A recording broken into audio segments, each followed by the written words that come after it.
రవి రవి గారు good evening. మీకు సంబంధించిన విషయంలో సందిగ్ధత ఉంది కాబట్టి మీతో చివరికి మాట్లాడిద్దామని ఆగాను. ఏంటి అసలు భారతీయ జనతా పార్టీ జనసేనతో ఉందా, ఉంటుందా, టీడీపీతో కలుస్తుందా, కూటమిలో ఉంటుందా, ఉండదా, ఎప్పుడు క్లారిటీ వస్తుంది వీటికి? వైఎన్ఆర్ గారు, ముందుగా మీకు తోటి ప్యానలిస్టులకి ఈ విషయంలో శుభ సాయంత్రం అండి. నమస్తే సార్.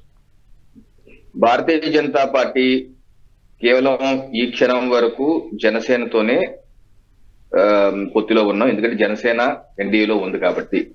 ఇంకా వేరే పక్షంతో, రాష్ట్రంలోని వేరే పక్షంతో మాట్లాడుతుందని కానీ, మాట్లాడాలనుకుంటుందని కానీ, ఇటువంటి విషయాలు మా రాష్ట్ర అధ్యక్షులు వారు, మాజీ కేంద్ర మంత్రి పురంధేశ్వరి గారు కానీ, అయితే మా కేంద్ర నాయకత్వం కానీ ఈ రోజు వరకు, ఈ క్షణం వరకు మాకు చెప్పలేదు ఏమి.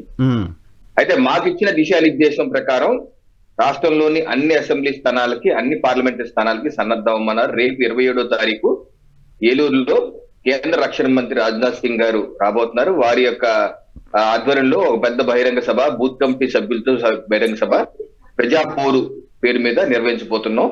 అలాగే గత 2-3 రోజులు 21వ తారీఖు నుంచి కూడా ప్రతి అసెంబ్లీలోనూ ప్రజాపోరు కార్యక్రమాలు నిర్వహిస్తున్నాం.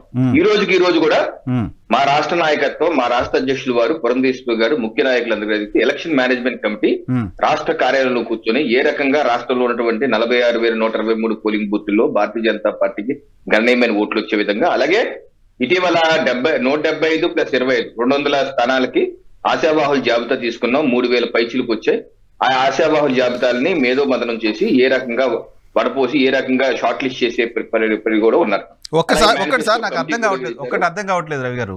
ఇప్పుడు మీతో జనసేన ఉంది, టీడీపీతో జనసేన ఉంది. టీడీపీతో జనసేన మేనిఫెస్టో కమిటీలు వేసుకుంటుంది, సమన్వయ కమిటీలు వేసుకుంటుంది, ఇద్దరు కలిసి లిస్టు ప్రకటిస్తున్నారు.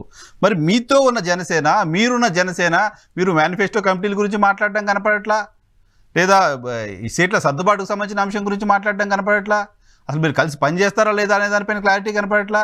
మీ పార్టీ విస్తరణ ఓకే, పార్ట్నర్ పార్టీతో కనీసం అటువంటి నెగోషియేషన్ చేస్తున్నట్టు కూడా కనపడట్లా. నాకు తెలిసి ఇటువంటి పరిస్థితి దేశంలో ఎక్కడైనా ఉందో లేదో కూడా ఇప్పుడు చూడాలి నేను. మీకంటే అండి ఇటువంటి విచిత్రమైన పరిస్థితి ఎప్పుడు చూడలేదు. ఇప్పుడు సమస్య ఎక్కడ వచ్చిందంటే, ఏదైతే పవన్ కళ్యాణ్ గారు సెప్టెంబర్ 14, 2023 రాజమండ్రిలో సెంట్రల్ జైల్లో చంద్రబాబు నాయుడు గారికి కలిసి బయటకు వచ్చి ఎన్డీఏలో భాగస్వామి కానటువంటి తెలుగుదేశం పార్టీతో వెళ్తాను, అట్ ది సేమ్ టైం నేను ఎన్డీఏలో భాగస్వామిగా ఉన్నాను, నేను బీజేపీ కేంద్ర ప్రజలతో మాట్లాడతాను అని చెప్పి అనటం జరిగింది. ఇప్పుడు వరకు కూడా ఈ రోజు వరకు కూడా పవన్ కళ్యాణ్ గారు నేను ఎన్డీఏలో భాగస్వామి అంటున్నారు. సో మేము భారతీయ జనతా పార్టీ ఎన్డీఏలో ఏ ఒక్క మిత్రపక్షాన్ని మేమైతే ఎప్పుడూ ఒప్పుకోలేదు. మా యొక్క సిద్ధాంతాలు, విధానాలు ఎప్పుడూ కాన్స్టెంట్ గానే ఉన్నాయి. కొంతమంది వచ్చారు మిత్రపక్షం, వెళ్ళారు. మేమైతే ఎప్పుడు మనం జనసేన పార్టీ మా మిత్రపక్షమే. మేము అన్ని స్థానాల్లో అయితే పార్టీని బలోపేతం చేసుకుంటూ అన్ని పోలింగ్ బూతుల్లోనూ భారతీయ జనతా పార్టీ సీట్లు, ఓట్లు ఎక్కువ వచ్చే విధంగా మేము కష్టపడినంత మాత్రాన వేరే మా మిత్రపక్షాన్ని తొక్కేసినట్టు కాదు. రేపు పొత్తులో భాగంగా అదేమన్నా జనసేనకు వెళ్తే అది వాళ్ళ బలం మా బలం ప్లస్ అవుతుంది కానీ వేరే ఉద్దేశం కాదు. అయితే విచిత్రమైన పరిస్థితి ఉంది, అది కేంద్ర నాయకత్వం చూసుకుంటది. ఈ పరిస్థితుల్లో ఉండి భారతీయ జనతా పార్టీ కార్యకర్త గాని, ఓటర్ గాని కన్ఫ్యూజ్ అవ్వాల్సిన అవసరం లేదు. నేను ఒకటి స్పష్టంగా చెప్తాను, ఒకవేళ ఇంకో పార్టీతో ఏదైనా పొత్తుకెళ్ళినట్టయితే ఏ రకంగా జనవరి 16, 2020లో భారతీయ జనతా పార్టీ జనసేన పొత్తు కుదుర్చుకున్న రోజు విజయవాడ నడిబొడ్డులో ఈ యొక్క సమావేశం ఏర్పాటు చేసి ఇరు రాష్ట్ర అధ్యక్షులు కూర్చొని పొత్తులో ఉన్నామని ప్రకటన చేశారు, సంయుక్త ప్రకటన.